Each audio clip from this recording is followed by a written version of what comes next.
you will use to be a part of this evening's discussion. Again, thank you all very much for joining us. This is your voice in the community, thought that get results. With regard to your participation in the show, we encourage you to call in on the numbers listed 1-869-469-1616 and or 1700. Here's a suggestion. You have a question or comment, perhaps you can get a pencil, piece of paper, write it down so that you're well organized.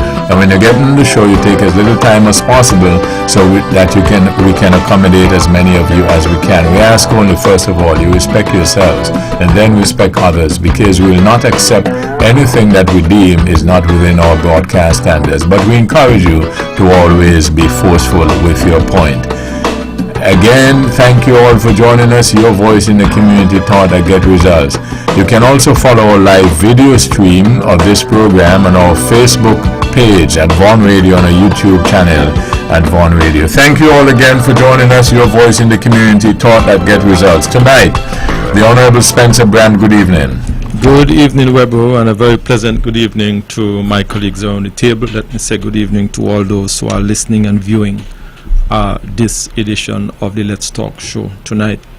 Webbo, I want to take this opportunity to offer my condolences upfront to all those families who are in mourning tonight, whether it's the loss of a friend, a colleague, or a loved one. Certainly want to take this opportunity to offer my condolences, and I hope that they will certainly remember their loved one with fond memories. But I also want to offer my birthday greetings or anniversary greetings or whatever persons have accomplished during the past week. My heartiest congratulations, best wishes to those persons who are celebrating tonight. Webbo, I want to thank you for the invitation, and I am certainly looking forward to tonight's discussion. Roger Fifield, good evening. Good evening, Webbo, and good evening to the listening and viewing audience, near and far. I too want to say birthday greetings, specifically for our two Estelle Freeman, my mother-in-law there in Rollins. I hope she had a good day and her night would be even better. I want to thank you, Webbo, yet again for another invitation to be part of this widely listened program. And of course, good night and good evening to my fellow panelists. Thank you. Conrad Nair-Liebert, good evening. Good evening, Webbo, and good evening to your hard-working staff here at the Powerhouse of the Eastern Caribbean, to my colleagues, Honorable Spencer Brand, Mr. Fifield, good evening, and to everyone, my friends in the international circle. Once again, I hail you up. Brethren in Connecticut, Mr. Liebert, Osborne, and my friends there in Toronto, who's always locked into this program, and we want to welcome you once again to the program. Webbo, I am always happy to be a part of the discussion. The discussion, issues affecting the people here and abroad, and it's been quite an eventful week recently, and of course I suppose we have quite a bit to discuss. But I want to also thank you very much for your invitation once again, and I'm looking forward to a good discussion this evening. Thank you, Webbo. Okay, now I got a couple of things that I would like to, us to look at, but as usual, I want to see what you guys have, and then along the way, probably I can mention them. But I want to ask you the question, up front though, in reference to, something that, one of the points that I have, we could look at later, but I want to just put out the question that you can think about as you go along. I know you've been, I imagine you've been thinking about the same thing for a while, but the question I have is, does anybody see any need to put urgent focus on our men in the society? Just think about it as you put what you have on the table, and we start the evening's discussion. Not on that, but I just put that out so you can put your some subconscious thoughts in that.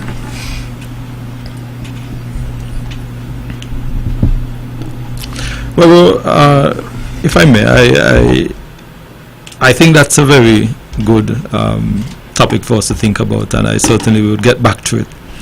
Webbo, I want to say that I believe that all of us would have heard or witnessed the recently concluded GDC Track and Field Championships here on the island of Nevis. Over the past weekend, a portion of it took place on St. Kitts, and the other part of it took place here on Nevis at the Mondo Track. And Webbo, I remember back in 2015, 2016, when the Nevis Island administration gave the mandate to construct this facility. I remember very vividly being a part of a team which included a very distinguished gentleman who I will get back to in a while by the name of one Lester Blackett, Timothy Keynes, and I believe that the other person was Mr. Glasgow. And I remember, Webbo, that we drove the length and breadth of Nevis to find a site for the government to construct this particular facility.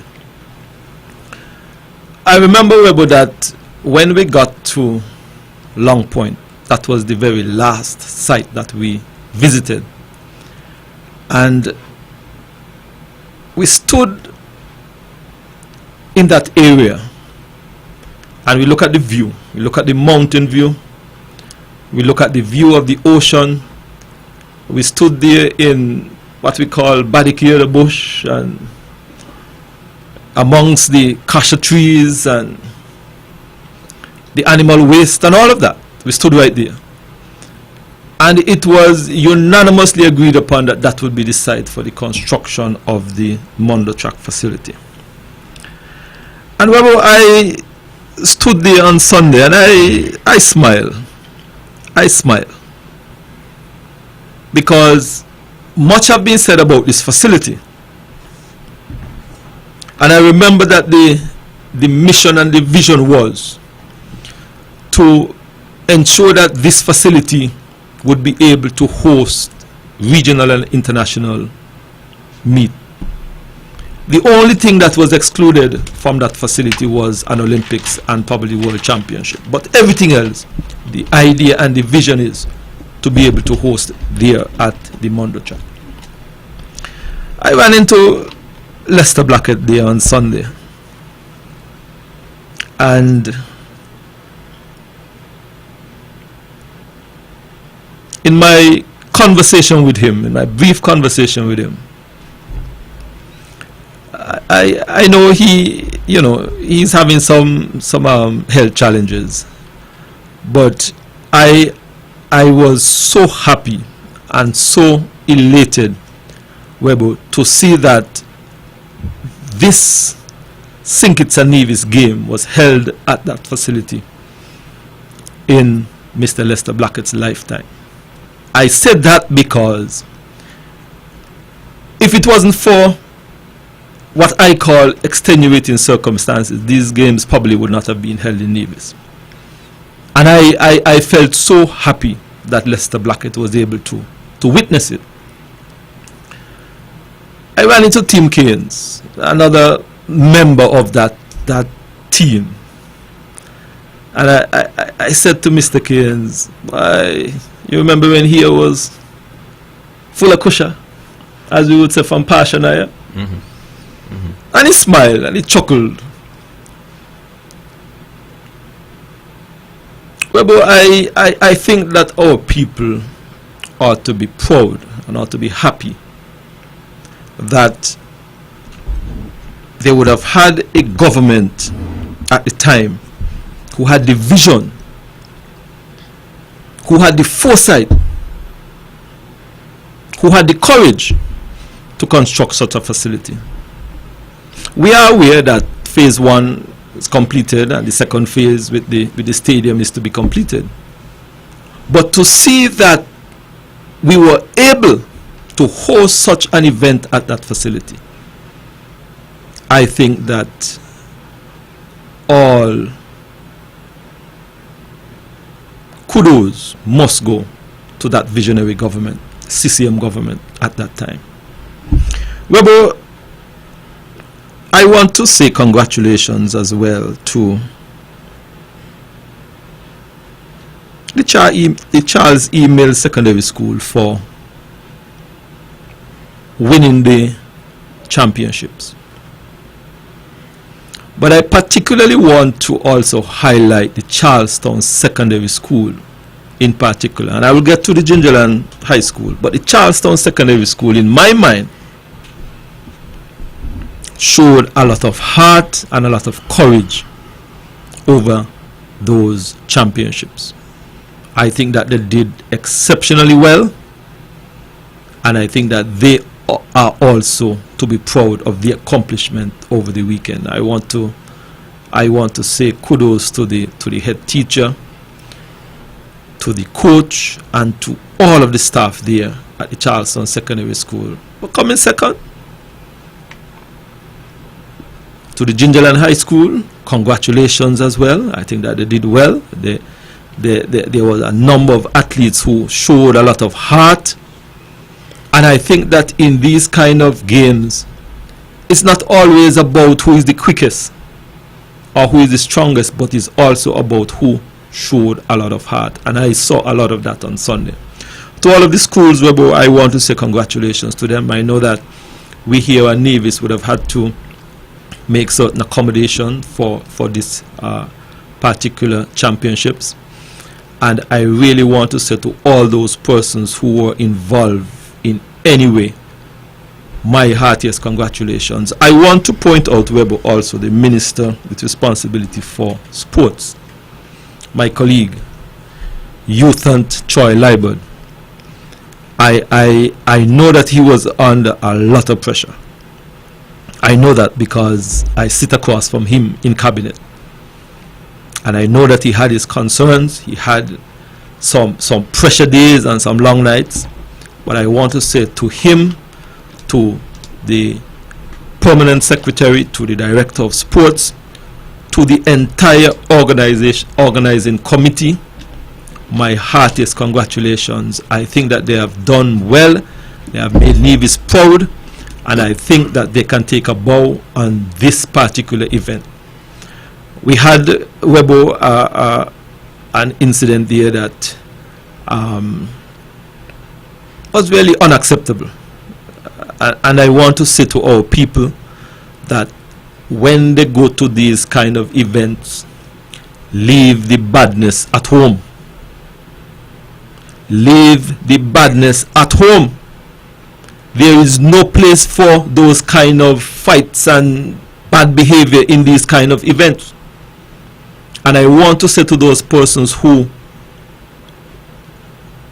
were in that facility with that kind of attitude and behavior, it is unacceptable and it is uncalled for. Thought not to have happened, and we hope that it will not happen again. Outside of that, Webbo, from what I saw, I know that there were throughout the entire meet some technical challenges here and there, but I think all in all, I think it was a very good meet, and I think that all those persons who were involved gave a good account of themselves, and they ought to be proud, Webbo. And I want to say to them, congratulations. And from what I saw and from what I witnessed, the athletes, the officials, everybody, supporting staff, the emergency team, everybody did a remarkable job. And I just want to say congratulations to them, Webbo. Yeah. Webbo, I just want to chime in here at this time, and while we're on sports, and to say congratulations to all the schools. Congratulations to the Charles E. Mills Secondary School, winning, I think, their 8th consecutive championship over the years. And I think that last weekend games might have been the 28th games that they would have won, subjected to correction. But nonetheless, I think that that area in St. Kitts Nevis, and that school in particular, would have produced a number of exceptionally good athletes to win 8 times consecutively. I also want to congratulate the Charlestown Secondary School. I think that they possibly could have picked up another medal or 2. There was a young guy, I think, under 16 for the 100 meters that was disqualified. If I was a betting man, I would have bet on him to win that race. I think that is Leon Thompson Jr., I think the name might be. Yeah, my cousin. Your cousin. So he might have got his athletic abilities. No, not for me. Yes, I think that he's a young chap, one for the future. Of course, my alma mater, the Gingerland Secondary School, I am overwhelmed, I'm proud, I'm ecstatic. Words really can't describe how I felt and how I'm feeling. The way they perform, the attitude, the positive attitude, never say die attitude, I really liked it. There's a particular race on the day, Sunday, that I really loved. Maybe because I was a long distance runner, I don't know, but the 5,000 meter race, and I think it was the Ginseng Up Classic. After that meet, right at this studio, I mentioned one Shandon Burton, and if memory serves me right, I did say he's one for the future, and he showed his exceptional talent yet again on Sunday. 13 years of age, mind you. Open males, and he ran that track 12 and a half times, I believe, and basically unchallenged throughout. And to note that at some point in time he lost one of his shoe, I think that even add to it. It is not easy to run any race with one shoe on. And coming down the home stretch, then is when I recognized that he only had on one shoe, and he was trying his endeavor best to sprint. What I would have liked, though, if the announcers would have mentioned his time. We know that Karif Tasari is upcoming, I think might be over the Easter weekend, and it would have been interesting to know if he would have made a qualifying time for Karifta. But I say again, Shandon, young man, keep your head on, continue to train, learn your lesson, you can go far. You can go far. I can see the determination, I can see the attitude, he never said die. You know, when he get a little tired, you can see he drop his hands to the side, and a couple times, guys, I was looking at him, keenly. He was, knocking his leg, like the leg is getting a little tired, to say, let's go. I just love that attitude. And I want to say again, well, maybe not again, I haven't said it for the night, but I want to congratulate all the organizers. An event such as this, the magnitude of this, is not easy.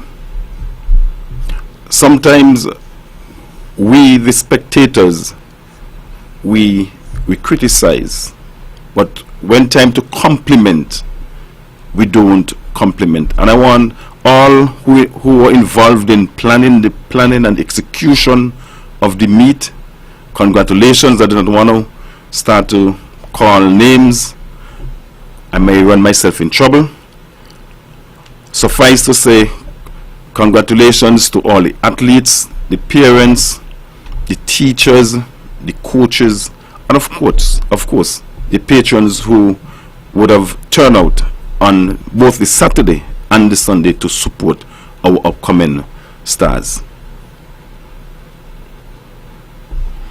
I must join you guys because personally I'm very happy because the people of Nevis are happy with the outcome of the meet. Of course, we would like a Nevis school to come first, but we must respect and pay homage to the Charles Email School for continually winning this sporting event, and I also would like to say congratulations, even first to all the school for to put on such a show here in Nevis, and of course make us all proud that one, our facility did well to facilitate, our organizers did well in putting the whole thing together, because I understand it was a late decision to have this meet in Nevis. Of course, part of it was in St. Kitts, and so I am very happy because everyone who I've spoken to seems to walk away from that meet with a good feeling, and I've heard a lot of people who have said good things about the track. I'm talking about people who knows about track, and so I'm very happy that we were able to facilitate this event successfully. Of course, let me say big up and big congratulations to the Charlestown Secondary School, because I think last year was the first time I obviously start paying some attention to the meet, and I was so elated last year, never knowing that a school from Nevis, have had or got that ability to really win, because if you become in second, then the next time can be first. And of course next year I do hope that we can have that type of arrangement again, even though it was kind of a late decision. I think we got the facility here in Nevis to encourage that kind of event again over here, and that makes me proud. That makes me very proud, and I will be the first one to say let's have it all, the entire 4 days next year over here in Nevis. I happens to be in St. Kitts on Sunday, and the traffic back and forth was quite bubbly, and that makes me feel good. So just let me get back to congratulating the Charleston Secondary School, and I will never forget the Gingerland High School for placing fourth. We are doing well. And again, I will say it one more time, let's make a bid to have it all again next year here at the Mundo track. Yes, I understand there was a bit of a skirmish, and I agree with Mr. Spencer Brand that such behavior is uncalled for. I don't know, and I don't care to know the source of it or the reasons for it really, but and that kind of divisive attitude that some people exhibit between the people of St. Kitts, or the people of St. Kitts and the people of Nevis, even though it's just a small fraction of people. And these are our children who have been giving us a good show, and whatever the reasons were, I don't think it was to that extent that we can use such event to really establish divisiveness between the people of St. Kitts and Nevis at all. I think the people of St. Kitts and Nevis get along fine, and people would always hear me talk about St. Kitts and Nevis. I always like to underline the fact that I'm talking about the political insecurities or the political circumstance, but I'm not one who is going to advance the idea that Nevisians don't like St. Kitts people and St. Kitts people don't like Nevis, because I think that would be a falsification of the reality. And so, but it's always a good thing. It's always a good thing, and I want to see people coming out again, not just for the athletics part of it, but general sporting event. It was always a close rub between the two islands, or teams from, who are competing against each other from the two islands, and that should be a fun thing for all of us, really, and not to really deduce enmity out of that. One will win, one will lose, and to me, here, coming out of the recent events, I think there are more winners than losers, because what we all have seen is a sporting event that is growing. We have young athletes that are improving, and they are highly inspired by the facility which the government have created, and it's a facility that is constantly being used early in the mornings and sometimes at evenings. I see parents taking their kids there, even outside the season, the athletic season. So it's been used, and to me it's going to bring its reward to the island and to the federation. And so kudos to the organizers. I won't want to say, well, I hope something happened to the track in St. Kitts to have it next year. I want the track in St. Kitts to be well fixed and ready, but I also want to make the bid that we have that event, on and off, as we progress to the years going forward. I understand this is the first time it's been happening in Nevis, or part of it.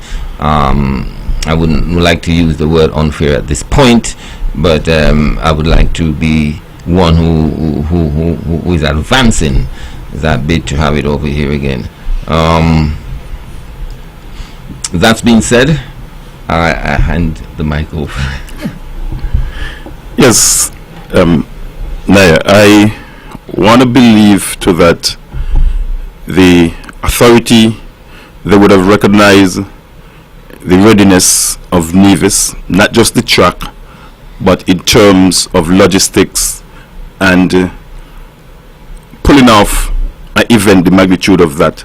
So I want to believe that going forward, there should not be any reason why Nevis cannot host again. I believe that possibly next year can be St. Kitts, and then 2026 Nevis, and we go like that every other year, we alternate. I want to believe. But what I want to say to Webbo is that what I realized over the past 4 days is that the schools on St. Kitts, they would have won, or let me put it this way, the schools on Nevis, they would have won most of their medals, especially the gold medals on the track itself, and not much of the field events. That is true. So maybe what need to be done is to introduce or reintroduce the field events in the primary school. I want to believe when I was going school, primary school, that the then Combermere Primary School, the Origin Primary now, I want to believe that they had a sand pit, and they used to do both long jump and high jump. But in recent times, I'm not certain, maybe the minister can help me out here. I don't think that there are any schools, primary schools that is, on island that have a sand pit that can accommodate the long jump. And I didn't say the high jump, because now the high jump, they are now jumping on beds and everything has been advanced. So I don't think that they probably want to go back to the sand pit for the high jump. But at least if we can get those pit, Mr. Minister, when you go back to cabinet, you can take this to your colleagues.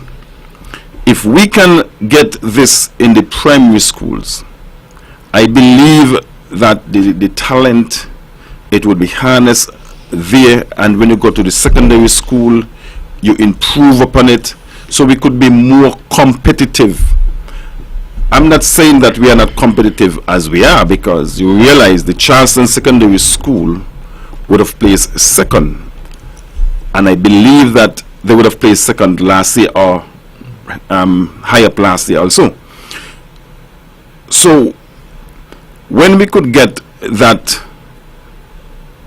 those pits, sand pits, I believe that it would be something positive, something good for our children. Now back to the facility. I know, Minister Brand, you would have said that the completion of phase 1 and the stadium, what we call the pavilions, that's what we call them, right, need to be built. I don't know how possible it is for maybe the government, maybe to approach business houses, because what I realize is that in Nevis, anything to do with athletics, any major championships, the business houses, they are on board, and we are happy that they are on board. But maybe they can come on board in another way. Maybe they could be approached and asked, can you build a stand, a particular stand, and you can name that stand, let's say for example, TDC stand, Hosford stand, Ram stand, whatever the business house name is. And in that way, you are investing. And you are not just investing, but you are using that investment as marketing. These events are now, most of them are carried live all over the world. People in diaspora would recognize that you are a business house who give back to your community, and people generally love to support business houses who give back to their community. So that is something that, Honorable, you can take back to cabinet, and persons who are listening who are managers, CEOs of these business houses, you can consider. I believe that we must work hand in hand. The government cannot do everything. There are certain basic things that the government would do, but I am saying, and well, I am suggesting that maybe this approach could be made to the business houses, and we could probably see some progress in terms of that. Well, Roger, you obviously put a number of suggestions on the table, well grounded. You spoke about the reintroduction of field event in the primary school. I think that is something that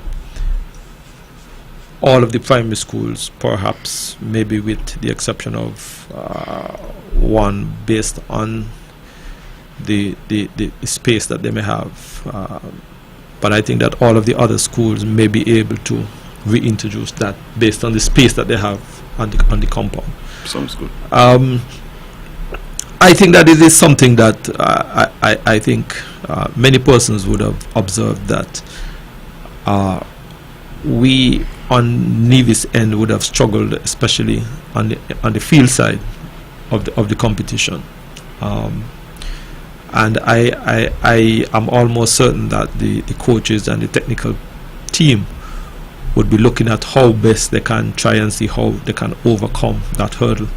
The suggestion of reintroduction of sand pits and certain field event at the primary school, I think it's a good suggestion, and I feel that it is rooted in merit, because I think that sometimes some persons are introduced to field events on entering the high school for the first time, and I think that is something that they definitely can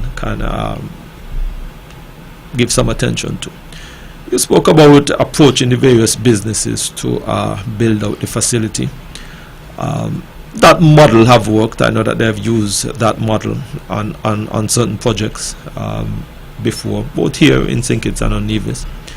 The stadium is a significant undertaking, and the funding for it would, you would have to have persons who are more than willing to invest significant sums, because I think the idea is that that stadium would be such a facility, like I said, that you want to make sure that it can accommodate international games.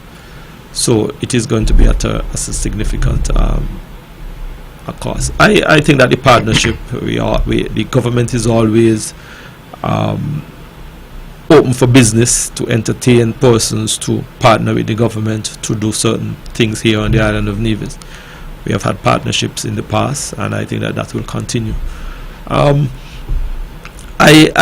think that for me, the takeaway from this whole exercise over this weekend, it is very much encouraging to see that the coordination, the partnership, and the organization between the folks on St. Kitts and the folks on Nevis was able to come together and pull this off. Because from where I sit, I know there have had to have been a lot of coordination and cooperation.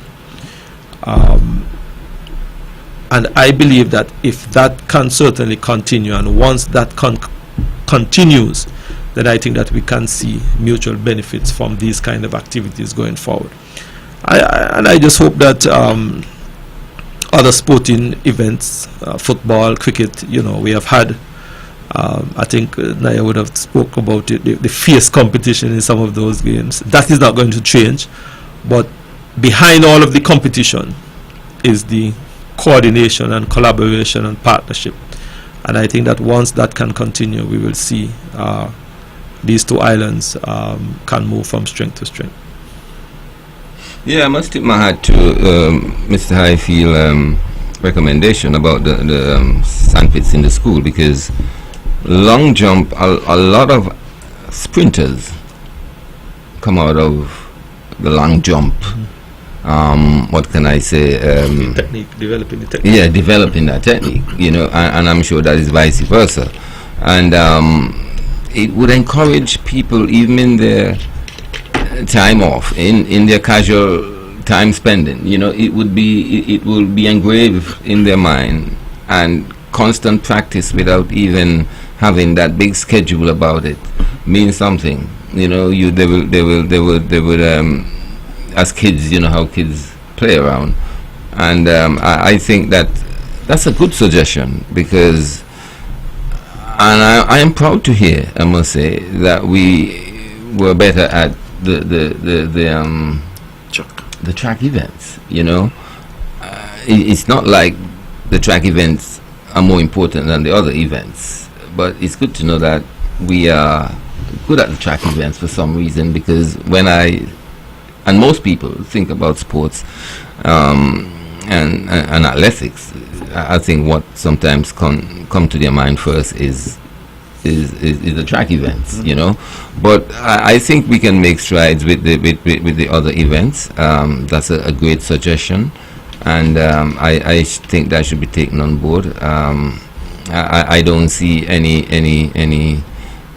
great what can I say, disadvantage, having a sandpit in these schools. Really, I don't see any risk at all, and it is something I think that should be very much taken on board, really, and you'll reap your fruits maybe much more earlier than you think, because you may be playing around with some good long jumpers and you don't even know. True. And as I said, it's an introduction to the sprints. A lot of long jumpers are sprinters also, and vice versa. And so, and about partnership, of course, but one would expect that the stadium is a big money thing, really, and of course, but it's not off the board to say, well, two businesses come together and make an input. Many businesses. And of course use the whole thing as promotion and marketing for themselves. Yes. No, we cannot look for the government to do everything, and that is one serious thing that we need to really communicate to the people of these little developing countries. The people must play their part, really. And I find in Nevis, I think it's sometimes encouraged by people in politics too.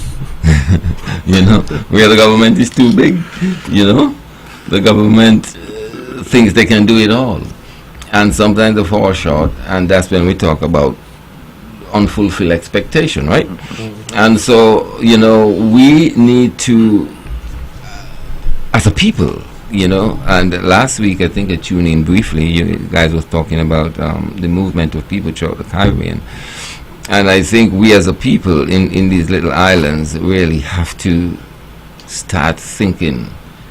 Our minds must be ticking now, because if we have influx of people, these are people who are in most cases more resourceful, because they have a more difficult time. Maybe we are laid back. Exposure. We are just laid back on Nevis, basically. So what I'm saying is that we have to start thinking deeper and looking at possibilities, because possibilities do exist. You will see a development that's probably been done by the government. Okay, for instance, say the dock at the Owali Pier area. There's a lot of things that can spring from that. Businesses that the private sector can benefit from, the public can benefit from.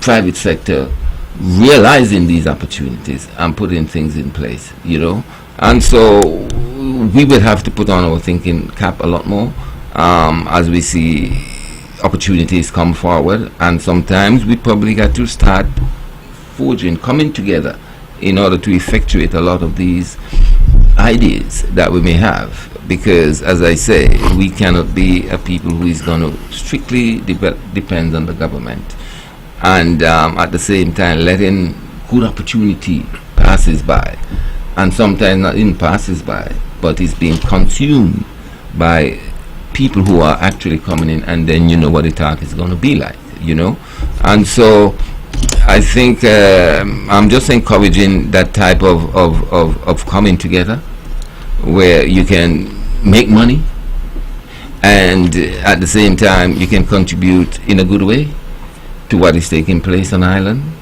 and of course solve a lot of the problems that we think only government is responsible for. What Webbo had advanced tonight, what seems to be on his mind is a very interesting area. Whether or not the man needs some quick attention. I didn't write it down word for word, but I think in effect, that's what he's talking about. And so it's really, if we are the people, if we are in this society, we tend to, and sometimes I think it's wrong, and sometimes I think those days should be past. We tend to feel like that man has more responsibility, more to do with, it's more on the man's shoulder.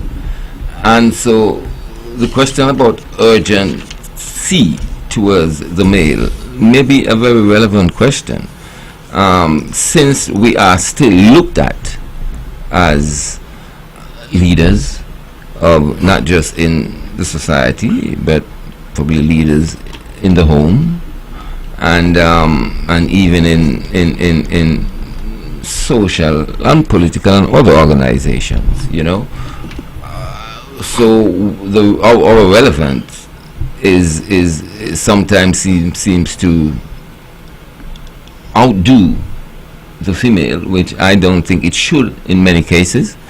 But since that's the fact, I think that we as men have to be ready and open to whatever it takes to make a better society. Am I making sense? Yeah,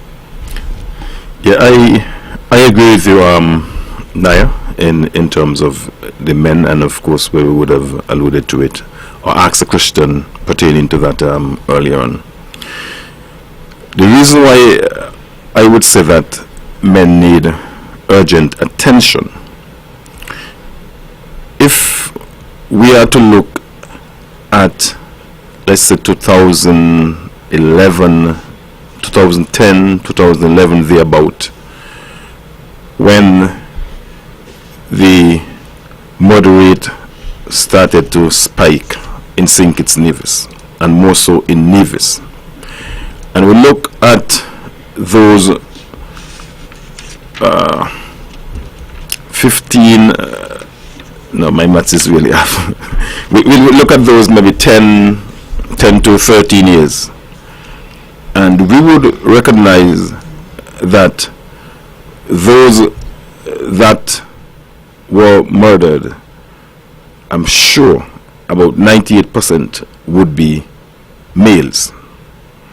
So the question is, why male and not female?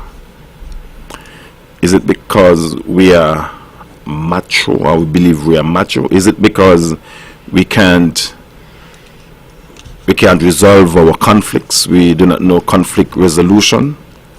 What it is? And these are questions we need to ask ourselves.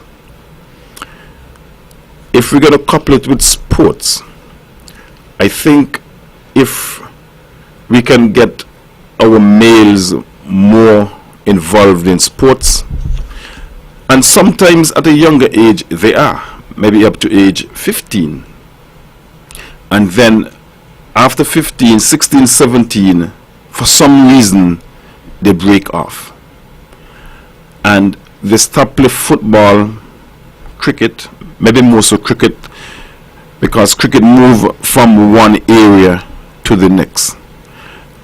And then you would hear a particular youngster probably saying, I am not going in this particular area to play cricket, only if cricket is played in X area.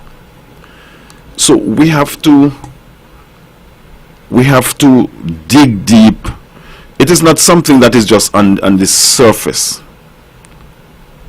And if we are losing our men, and if we go to the Bible, the man is the head of the home, and if we are losing our men, then what happens to our homes?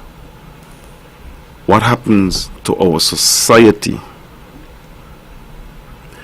When we look at the schools, we have, and I hope I'm not going to be misconstrued here, but what I'm saying, our males, do they have enough role models to look up to? In our school, most of the principals in our schools are females. I'm not saying anything negatively against females, mind you. It is just a fact. Is it that our males are not advancing themselves enough to be principals? Or is it that our males do not want to take up the leadership role as principals? I know in my home setting, for example, if my wife says something to any of the children and they skin up the teeth, which they hardly ever do because they know who their mother is, but she would just say, go talk to your father. And to me, just by saying that, because it's maybe the male and as God probably would have ordained, sorry, the man, the head of the home.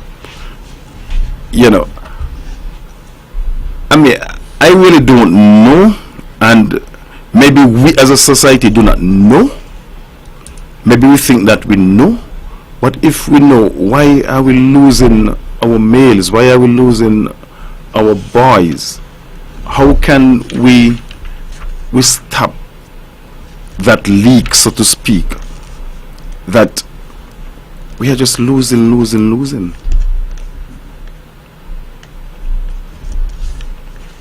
Well, you put a very thought-provoking topic on the table. Do we need to put an urgent focus on our men? And I believe that it is a topic that certainly must give some deep consideration to. I have observed, however, that a number of things jump out at me when you put that topic on the table. I think Mr. Fifield, I think Roger tried to identify, spoke about role model. I feel, Webbo, that we are perhaps living in an age where perhaps as many role models are not available as probably can be or should be. We are now living in a society where our young people now have access to different types of technologies that perhaps occupy their minds and occupy their times with other things. So the question of role model definitely comes into play. Are we given, and I am putting myself in the whole scheme of things, and I'm asking a few questions. Are we giving the right type of guidance to our young men that we ought to, or that we can? It's a question that I feel that we can look at, we can examine and see if that is what is happening.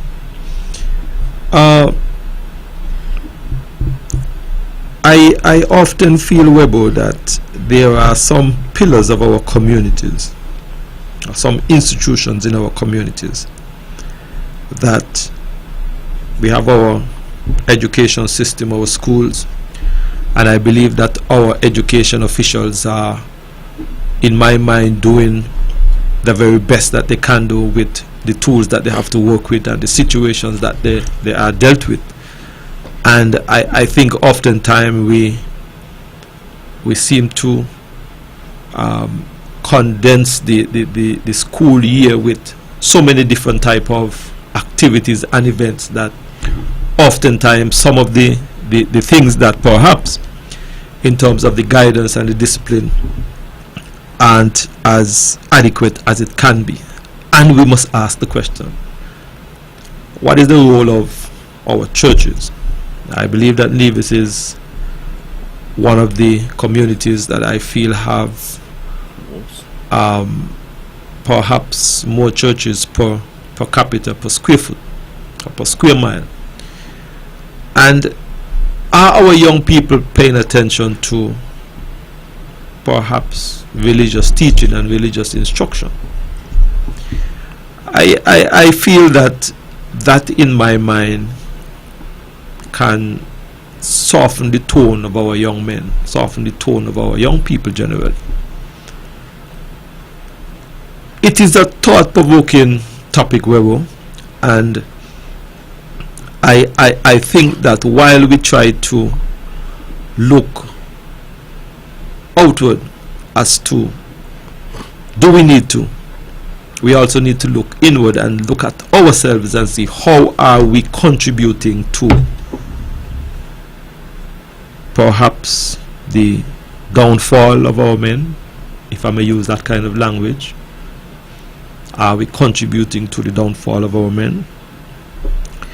Naya said something earlier which I thought that we are too laid back. Yes, we are far too laid back. Is impacting our young men and their psyche and their way of thinking and how they need to approach life, that to achieve anything they must work and work hard. Webbo, I remember listening to a presentation by the former Premier of Nevis, the Honorable Joseph Parry, and I thought he made an interesting statement in the House some years ago when he said that when the Four Seasons came to Nevis, I am paraphrasing, I'm not necessarily trying to say his exact quote, I'm trying to paraphrase. He did make a statement in the House that, paraphrasing, that when the Four Seasons came, it kind of destroyed the home and the church and those kind of things, because what it meant then that every individual, both male and female, now had the opportunity to earn a living. And I thought it was an interesting statement, because when you look at it, you recognize then that perhaps were our children then left unattended? These are some questions. And how then our children were raised? Were they raised adequately? It's a topic, Webbo, that I feel that is deep. It is a situation that I feel is also impacting on our communities. I just spoke about the number of murders,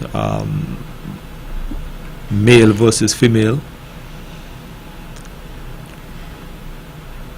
And it's a real and a live question that I feel that encompasses all of who we are. That if it is that we are to, quote unquote, be sustainable, then we have to be in a position to bring along our boys and not leave them behind.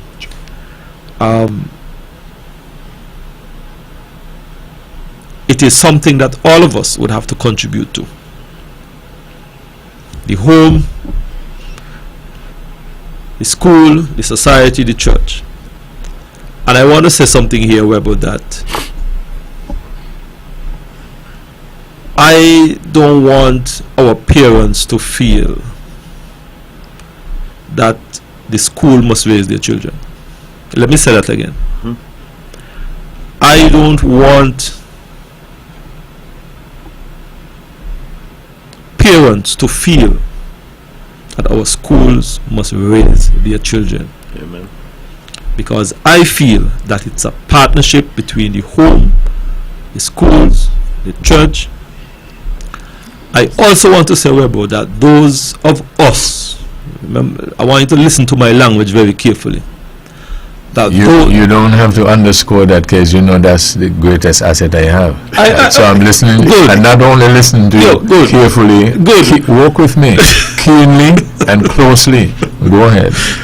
I want to say, Webbo, that those of us,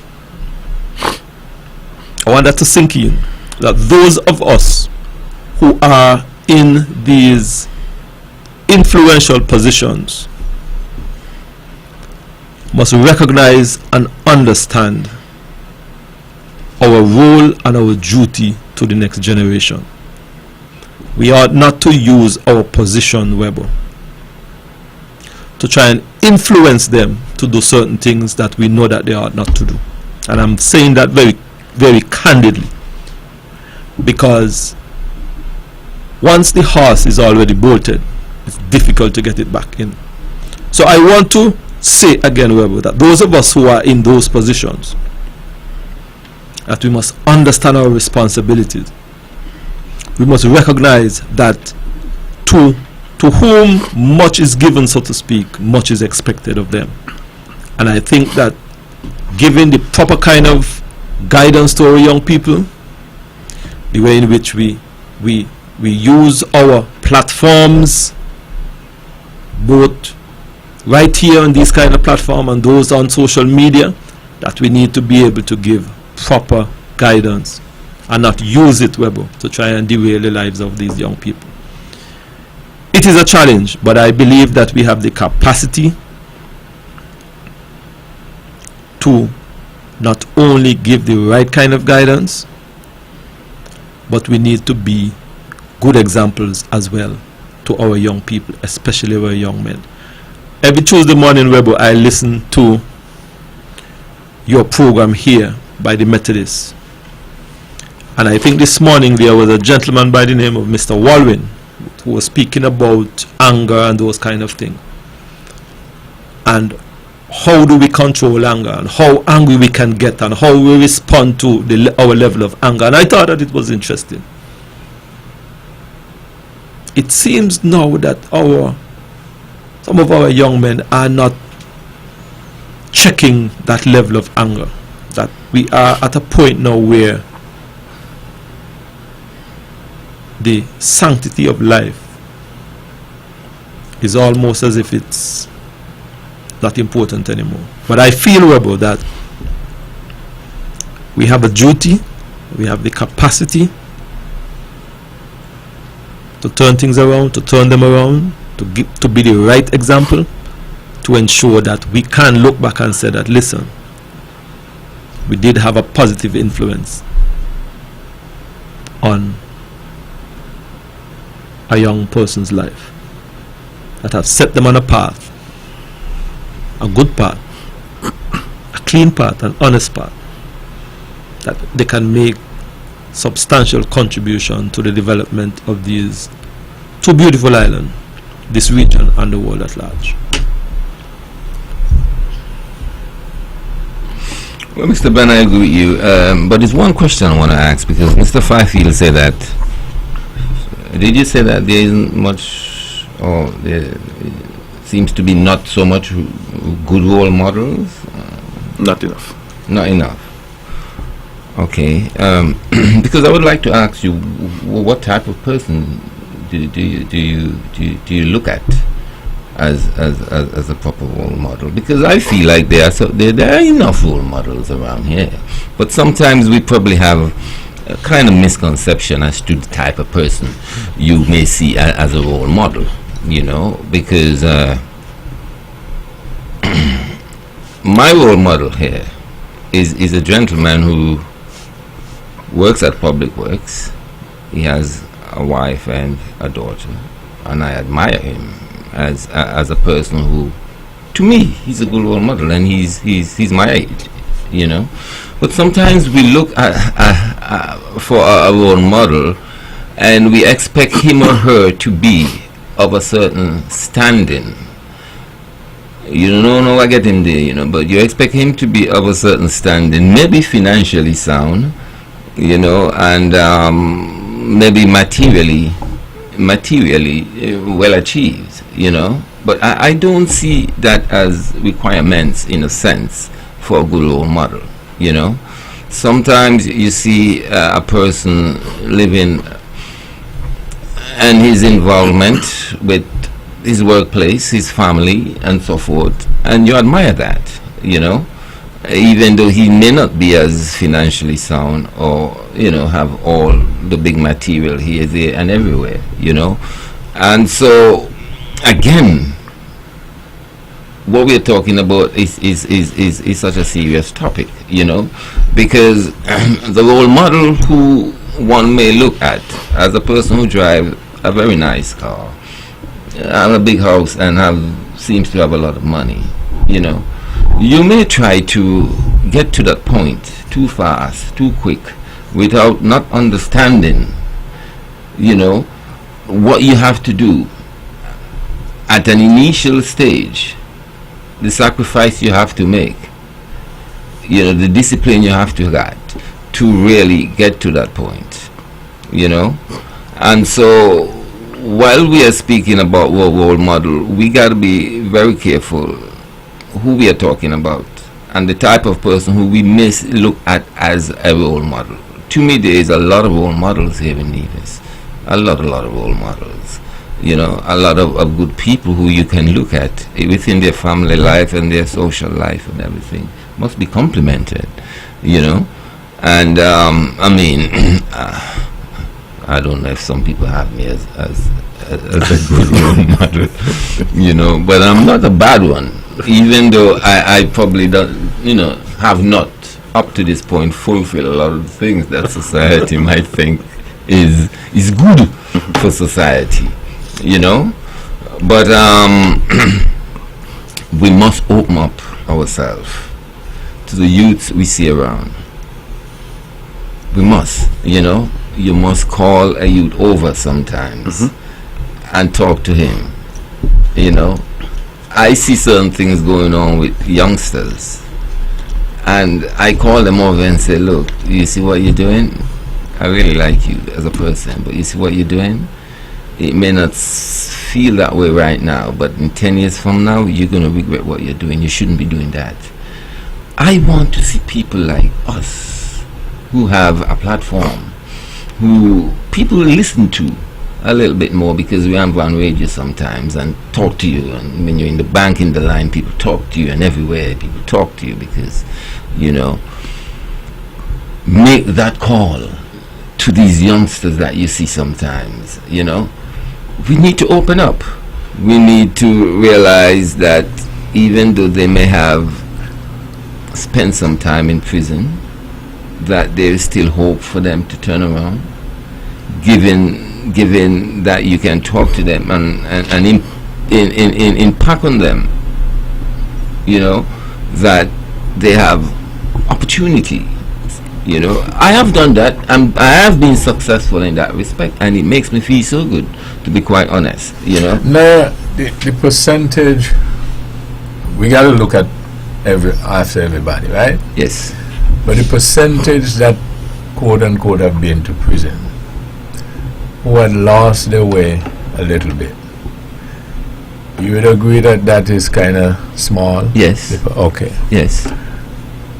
However, would you also agree that the population that I'm referring to in the question, yes, is much larger than that small percentage? Yes.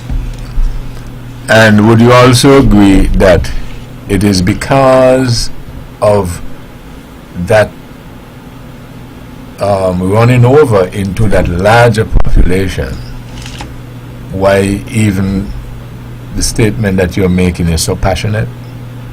Because in everything you're not going to get 100%. Yeah. And so you're always focusing on the 2%, because the other 98%, they're not 100%, but they're not doing too bad. Mm-hmm. But you agree that why it is really so concerning to you is because that risk segment is kind of high. So it's not just those sections. It seems as if it's... Yes, but what I'm saying, Webbo, even though I'm talking about somebody that may have been to prison, I am not talking about his failure alone. I'm talking about the failure of probably the 98%, to act in a way, in a manner that can prevent, the decadence of society. Because we will talk about it all the time. You think we're in denial? When I said we, I mean the rest of us in this society. In other words, we will make certain statements, but we are only referring to that 2%. And the 2% is hypothetical, by the way. Yes, yes. The 2%, we are only thinking on that 2% when we are complaining and speaking, not accepting there is a much higher percentage we are talking about. Yeah, but I talk to people, just as you said. I mean, you try to get some of these youngsters learn a skill, etc., etc. It's across the board.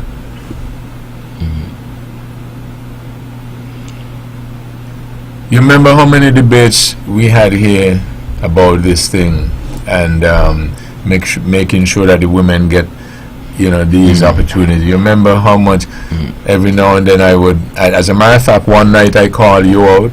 I call out Ted. No, I think Ted was walking. I call out Edric and whoever else was there, and I said, I don't want to intervene, but I intervene on behalf of the men. You remember that? Yeah. Because I see where we were heading. And you were mentioning about the persons with the platform and stuff like that, right? And I agree with you 100%, but we're not using the platform for that because we're afraid. I remember in that same argument somebody pointed out to me the other day, how many high schools, Brandy, have in Nevis? You know the number offhand? Lot of. But they told me add primary and secondary together, and across the whole spectrum are 2 male head teachers.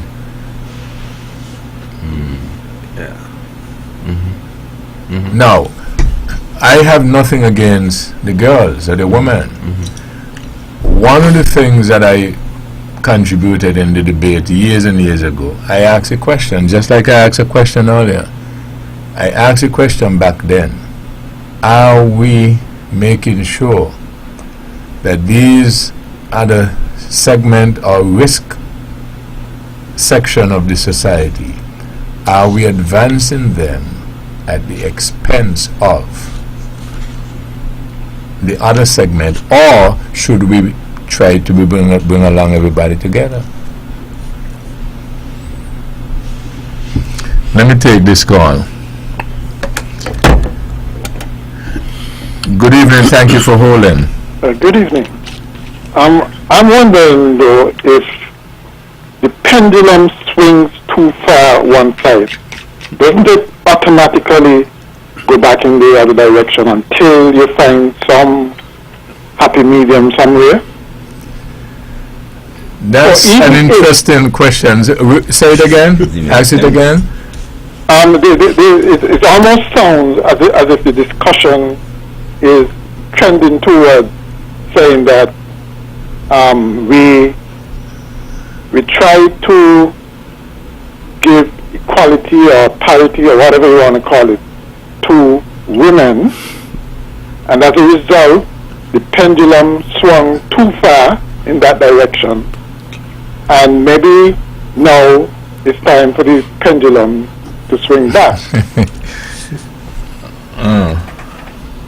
Right?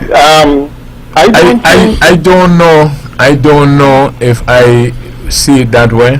When I just pointed out that way back when, years and years ago, when we were having these discussions, what I put as the neutralizing factor, I said, as we are doing that, to use your phrase, be careful that the pendulum as it is swinging don't swing too far, but rather stay in the middle.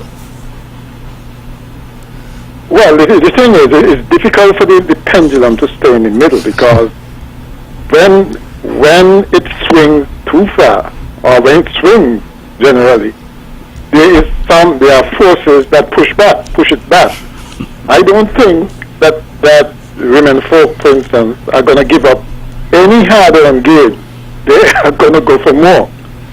Well, which I am fully in support of, because I like where they're at, and I am not asking whether or not if at the expense of women we must now bring the fellas on board. I'm saying, well, the fellas, we got to be getting better results from them.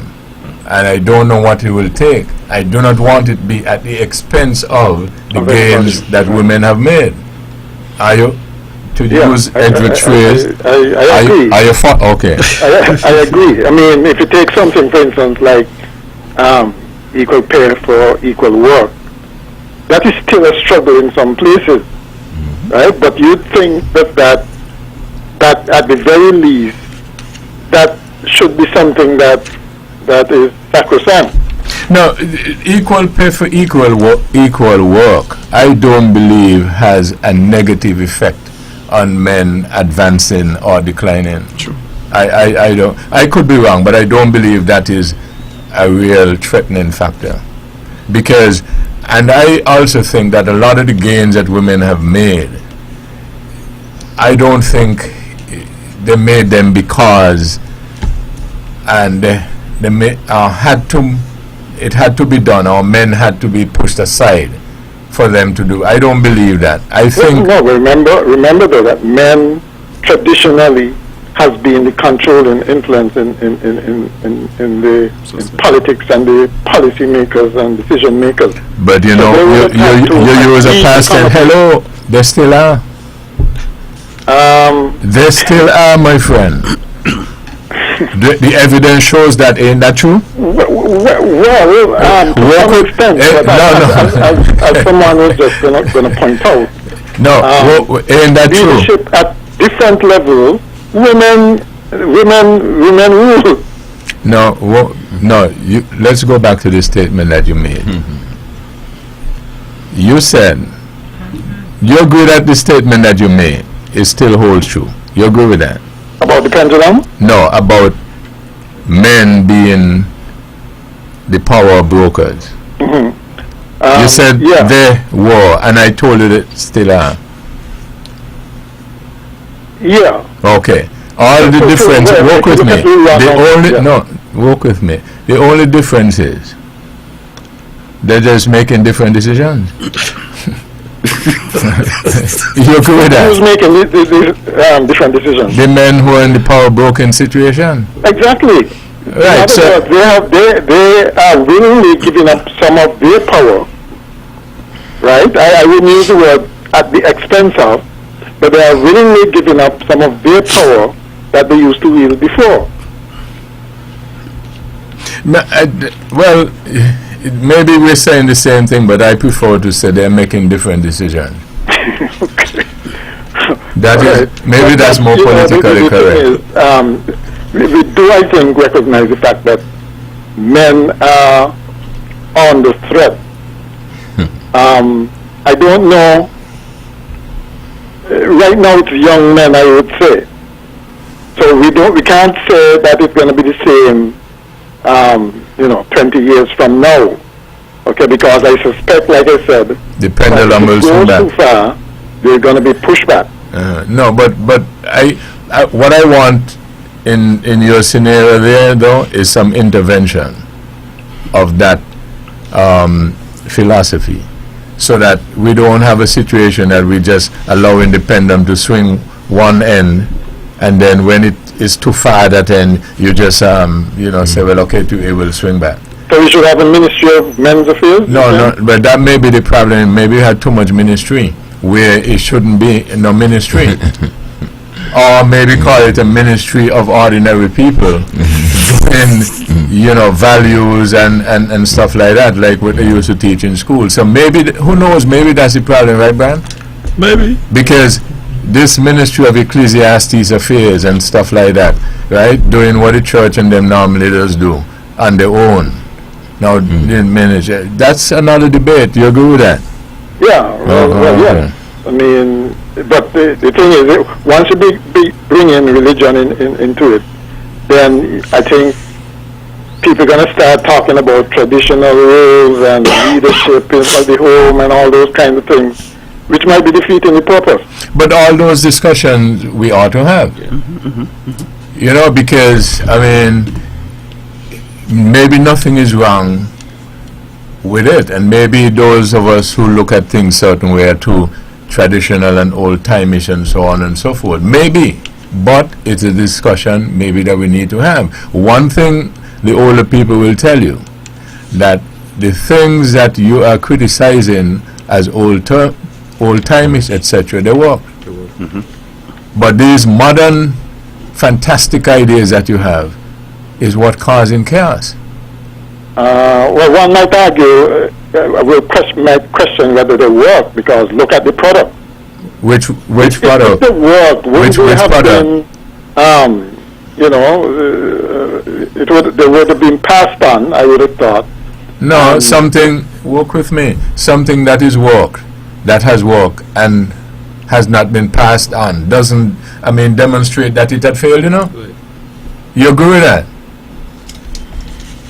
If work with me, if Vivi Richards had certain techniques and skills and so on that he did that made him very good, and he did not pass them on successfully to Brandon Dyer and so on, it doesn't mean that his technique and skill didn't work. Well, that's true. His Okay. technical skills work. But passing them on has nothing to do with whether. That the transition, the transfer of those skills did not. You know, I had a discussion on this topic some time ago with someone, and I began a little questioning, and they spoke of when they were growing up, how the grandparents or the parents told them to do something, and then they did it, or they didn't do it, and what, and said they made sure that we did it. Otherwise, I say, okay, and now you have your children, you do the same thing? Well, me don't tell them already, me now bring down my stomach with them. Maybe the whole thing is about succession planning, making sure that the values and not so much the method, but certainly the values are passed down. How are you going to do that? Do you know what? Because, for instance, the kind of beatings, well, not me personally, but you hear people saying, if I had done this when I was small, I would have get a licking, right? I think most people would agree that it's inappropriate. It was inappropriate then, and it would be inappropriate now. No, but there have to be other methods. Right. So nothing is wrong with that. But because what I'm saying is that okay, we've been doing this show for a while, and believe it or not, sometimes we got disagreements. But the point is that we've been going for a while, and it is, sometimes 5, 6, 7, and through the years, a number of people with different, varying, strong views and opinions, and we never thump off one another, right? And I have a strategy sometimes when you all won't let me talk. I say, well, work with me. You know what I'm saying? And that works, right, Brian? Absolutely. Right, so it doesn't always have to come to blows. Yeah, you control it. And since we like to boast how educated and bright we are, we're supposed to reach a stage where we understand how the human mind works, and use even what you call psychology and the different tone of voice and all these things. So you have a lot of different. But then how do you explain the fact that we have such a difficult time, for instance, getting to the root of this crime situation? We don't seem able to psychoanalyze. Do you want me to give it? You want me to give you the answer? What's that? The answer was explained about 10 minutes ago. When you're accused of the fact that the men had given up the power or whatever they had, and I told you they haven't. They're still in the same positions. They just make different choices and decisions. So how does that explain the mentality of those people? Of who? To do something as extreme as what they're doing. there's something at work there, nefarious at work there, that we don't yet understand. Let me bring you to an example that you all maybe can discuss, and you might find the answer in it. I keep saying that this marijuana thing, I don't know too much about it, but I'm waiting for a real good debate about it. But this thing has come along and legalized, and I can't even keep up with the rules and the laws and so that allows it and everything. And it seems to me that whenever there is some debate or something that they say on it, everybody holds one side. And it is normally controlled by there's so much money we're going to make out of this thing that everybody got to get on board and support this thing. And in a discussion with some persons the other day, we talking about it and said, you know something, this thing came full stream at this particular point in time, you know, and we counted more than a decade now, almost a decade have gone. How much money you don't make so far? These are the realities. And you know something too? The thing is, because it is so fashionable now to talk in positive terms about marijuana and marijuana use and marijuana industry, etc. It is like people are scared to have an opposite view. And another aspect of that is also entertainment, the music. No, but right? isn't it true? Nobody wants to touch things like that because it is not the prevailing popular view. Okay, so if Ted were here, I would say, Ted, how am I doing? So you think that I've made my point, though? Yeah, right. So I told you I could bring this topic, and then it will make the point, answer your question. But caller, yeah, okay. Okay, thank you, yeah. Brian. I know you want to get in. Go ahead. The caller's left. Oh, you were still, I wanted to. He spoke about that we have been unable to get a handle on this crime. I just wanted to ask the caller if he feel that as a society that we have probably lost the sanctity, the sanctity of life. Is it that we have completely reached a stage now where we are almost immune, or we are not really appreciating the value and the sanctity of life? But the caller have gone, but it's just a question that I was hoping that I would have been able to ask him. Well, I want to chime in here based on certain things the caller would have said. I too would have liked to engage the caller a bit. I think he was talking about the skills and the values not passing on to the younger generation. One of the questions we have to ask ourselves is why, if at all, these skills or values have not been passed on. Is it because we seek to advance ourselves financially and we don't have the time? And sometimes, as Webbo would have said, some parents would say, "I bring down my stomach with them." Now, if in this era, this age we are living, most persons have 1, 2, sometimes 3 different jobs, is it that we don't have the time because the teenagers are the one who are babysitting? Is it that we don't have devotions anymore at mornings?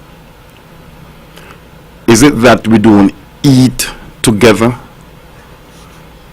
For me personally, at my home, at least every Sunday we try to eat together as a family, because I have to work for a certain time, children have to go to school, mommy have to work for a certain time, so we find Sunday for us, works for us. So at Sundays, we all would come to the table, and if it is hot, we all would go outside and eat. If it is not so hot, we would sit to the table and we would eat, because that's the time for family. The caller also spoke to music. If we are going to speak to music in that sense, then I would ask, can we or should we speak to movies in that sense also? When I was growing up, I used to watch some Western, John Wayne, Django, and all of those movies had some element of criminal activity, shooting, violence, sorry. You know, people shooting down people. So, are we supposed to broaden the spectrum and not just look at maybe music, but also movies? And it's not just movies that have been made in recent times. It's movies that would have made even before I was born. Because as I said, I grew up looking at John Wayne and Django and those type of Western movies, and you would see them with a gun on either side of them. So I don't know, maybe this is something that we probably need to look at and see how we can cipher through it to bring some sort of better understanding as where we go, how we go forward in terms of bringing back our boys and our society, I dare say. Well, you know, sometimes I think we're just consumed by concepts, maybe misconceptions sometimes, because it's been said that the male is the leader of the home. So when there is no male, what happened? There's still supposed to be a leader of the home. Yes. The mother is the leader of the home. And so, are we not giving youngsters the right to become foolish and silly and do bad things simply because the father is not around? Are we not giving them that green lights and making them feel they get that license? Because I've dealt with people like that. I've called people in America and they say, well, I grew up without my father, and the first thing they always say is when they find themselves in trouble. And I say, mate, you're just going to be... Niall, let me take this. Let me take this. Good evening. Thank you for holding. Good evening, Webbo. Good evening to the panel there. Good evening. Good evening. I am here listening to the program, right? And what I think now, in this modern world, I believe that the young people are learning too fast. They grow freaking fast. Modern technology and all these things come in. Boy. You understand? When you tell a young man or a young woman something, they turn around like they want to teach you, they don't mind you. And this is the problem, you know. You can't tell them nothing. You understand? And I believe that the one what cause and listen, this is something we can't stop, you know, because the modern technology take over, and they study the basic. Even we taught them, even we teach them the basic. Our guys were happening back in our time. Young people don't want to hear that. They got a computer, they got the internet. Caller, I could ask you a question. Yes. You know about children? Sure, I know about children. Okay.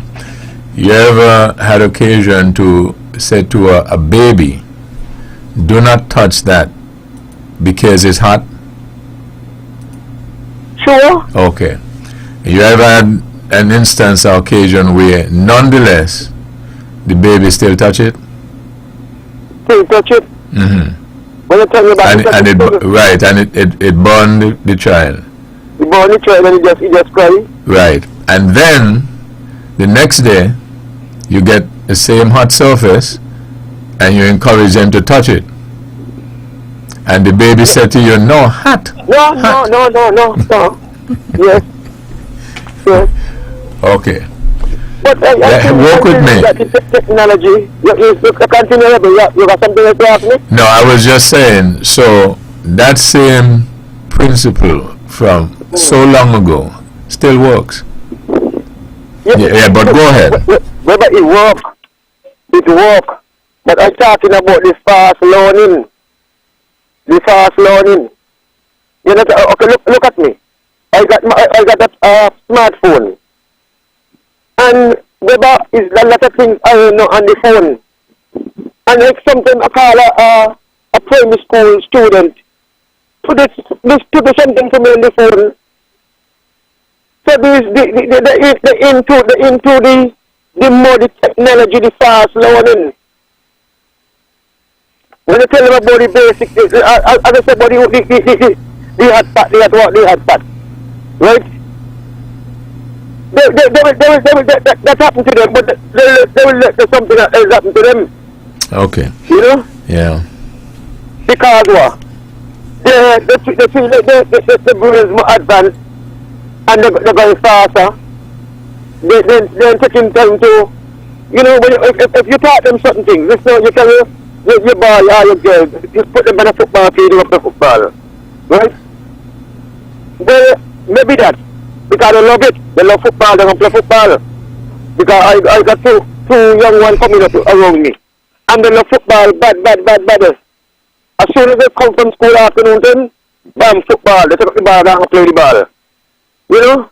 That is something that I believe that parents are supposed to let the children continue to do. If they love that, they will do it. You know? But make sure that they learn the lesson. All right, I will listen to the program after you, no problem. Oh, okay. All right, thank you. One of the things that I think we have to appreciate, though, is that the world will always advance in technology. Sure. Yep. And they remember that we were a little more advanced than our parents. Yep. And the generation before, etc., etc. So what we have to appreciate and be able to do is how to do the transition. Yep. Right? So we don't get bogged down in just complaining, because what is happening is what the procedure that has always happened, and we just have to understand the transition. For a live example, when we started here at Vaughan Radio, the technology was so much different, and in a seamless operation, we are now with the latest technology. Sure. Yeah. And quite a few of us have been here from the beginning. And we're not complaining. We're just as good as the young fellas in them with the current technology.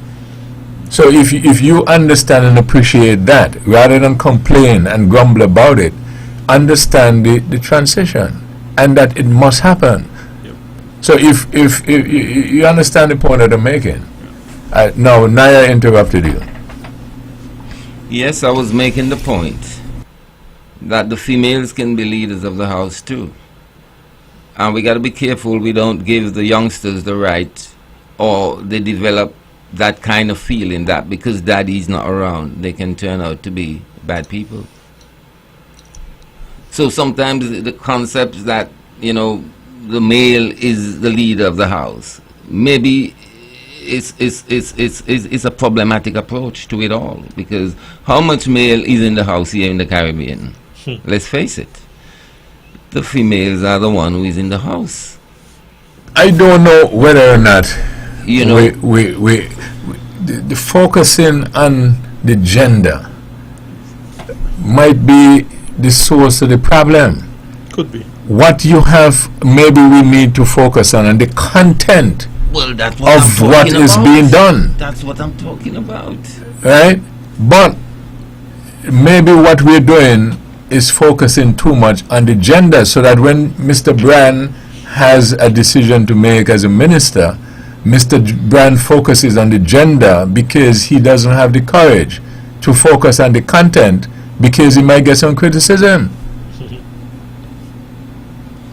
Had he had the courage, when for instance you have Melissa here, and then he got to choose between us both, and then he says, well, I think I'm going to roll with Melissa. And when he goes and he makes the announcement, he gets a lot of clap, lot of applause. When he knew deep down, content-wise, he probably should work with me. You know what I'm saying? But he doesn't have the courage.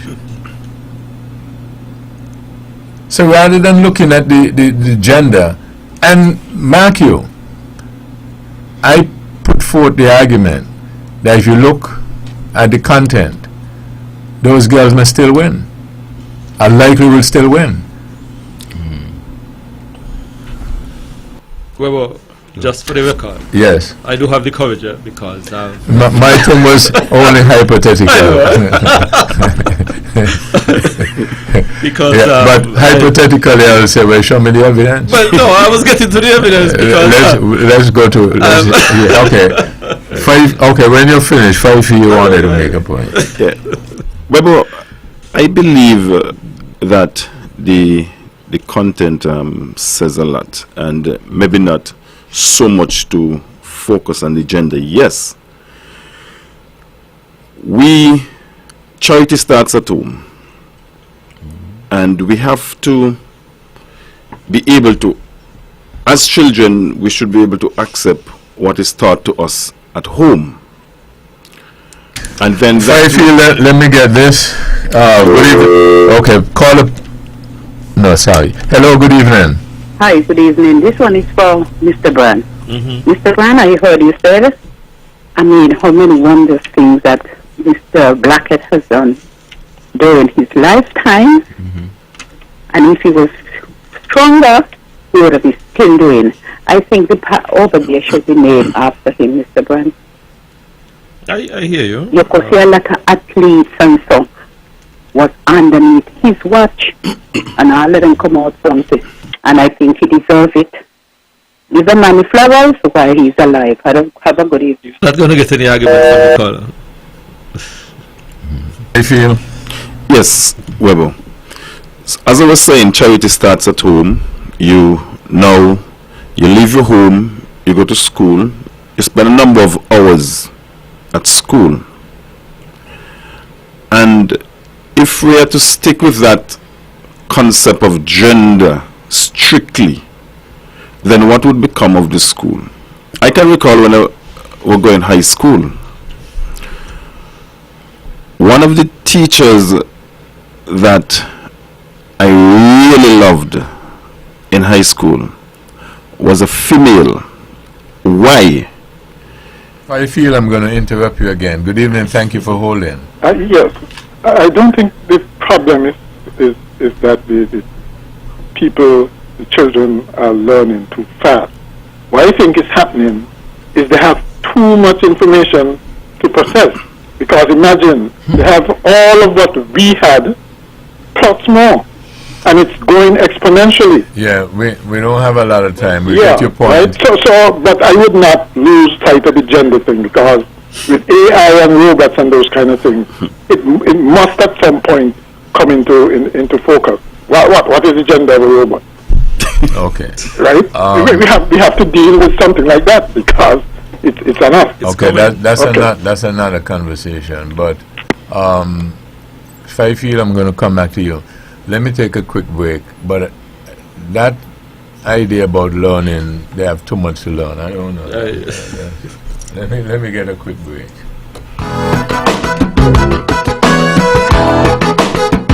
Builders Paradise is offering a large variety of floor and wall tiles at very competitive prices. Builders Paradise has over 2 million pieces in stock, lots of different styles to choose from. Whether you're renovating or tiling a new house, Builders Paradise has what you need. Wow! Oh, and remember, we're open all day Saturday to serve you better. This is something that you can't refuse. Visit Builders Paradise today at the C.A. Paul Southwell Industrial Site in St. Kitts, or call them at 466-4938. Back on this episode of Thought That Get Results. Fifield. Yes, Webbo. I was saying, when I used to go to school, one of my favorite teacher was a female. And you may ask why. She was my favorite teacher because she was very strict.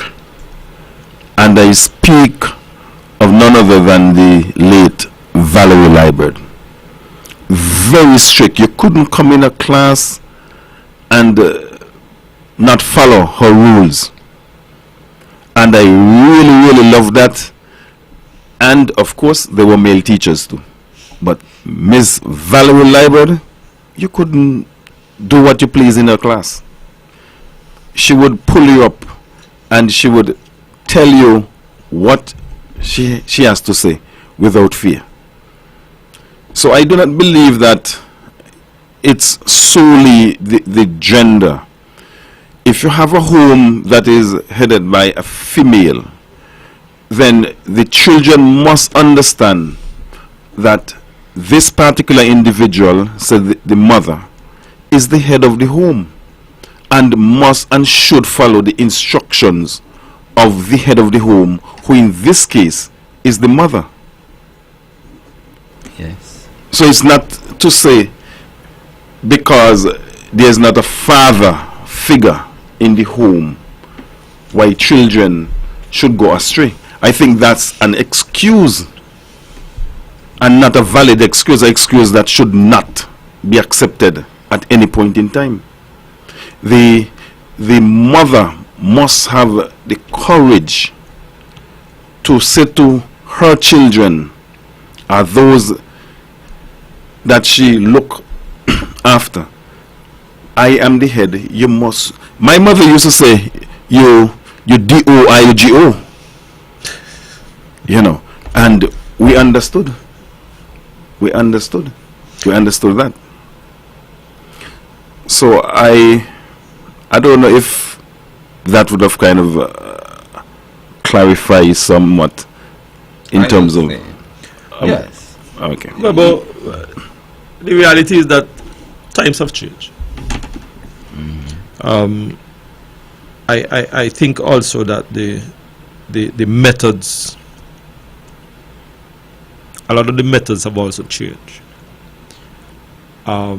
We have seen, Webbo, that some of the outcome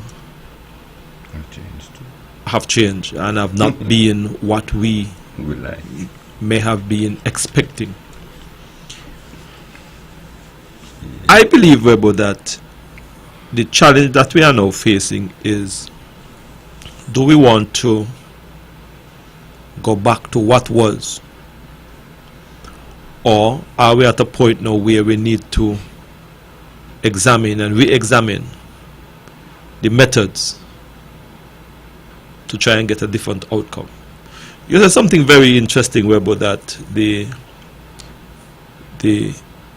men are still in power, but they are making different decisions, which I thought was interesting.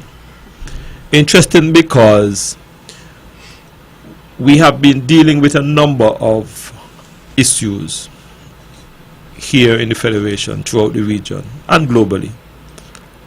And when we look at some of the methods that are being used to try and bring some resolution to some of these difficulties and challenges that we are facing, we are not necessarily seeing the kind of results that we would like. I know we are virtually out of time, but Haiti, for example, we have been trying a myriad of different things to bring a lasting solution to that crisis. And everything just seemed to have failed. What it is that we are doing that we need to do differently? And how can we get to the point where we can fix a lot of these difficulties and challenges that we are facing? You put a very thought-provoking topic on the table tonight, Webbo, that I feel that would have spin off in so many different directions. But I feel that it brings us back to what I would call the center line. Us, I, we, you and I, what it is that we are doing, that we can remedy and fix this. Well, I suppose you've said it correctly as a minister of government, but you know that sometimes the public looks to the government as the responsible body to lead the way. It's not a wrong way to think, but it's an insufficient way to think, I suppose, because I think it's rests on all of our shoulders. And believe it or not, the home is where it starts. If it's going wrong, the home is where, and believe it or not, the breakdown in a relationship between mom and dad is sometimes detrimental to the, sometimes I say that, detrimental to the positive upbringing of the kids, because sometimes it's a tug of war. And they pull against each other as it relates to the kids. And so these are obviously social and other problems, domestic situations and so forth. But the idea of the kids are learning too fast, I'm not sure if fast is the right word, but I can tell you that they have access to information that we didn't have. And that difference between our parents and us is much smaller than the difference between us and our kids. Yes. And that is worrying sometimes. It's very worrying because your kids know a lot more than you know. That they know. That's true. Well, what are things in terms of the caller speaking about learning to fast, and he spoke about the telephone. Then learning to fast? I don't think I'm pushing up this button too fast. That's the last word. So this program repeats tomorrow at 10 o'clock following the VON News Minute. Join the Honorable Mark Brantley tomorrow evening at 8 o'clock for On the Mark. On Thursday evening, right here in the Eastern Caribbean's Powerhouse at 8, join Keith Scarborough for Government at Work, a place to spend all your evenings right here in the Eastern Caribbean's Powerhouse. Thank you all again for joining us. This is your voice in the community, thought that get results. You all have a wonderful evening. Builders Paradise is offering a large variety of floor and wall tiles at very competitive prices. Builders Paradise has over 2 million pieces in stock, lots of different styles to choose from. Whether you're renovating or tiling a new house,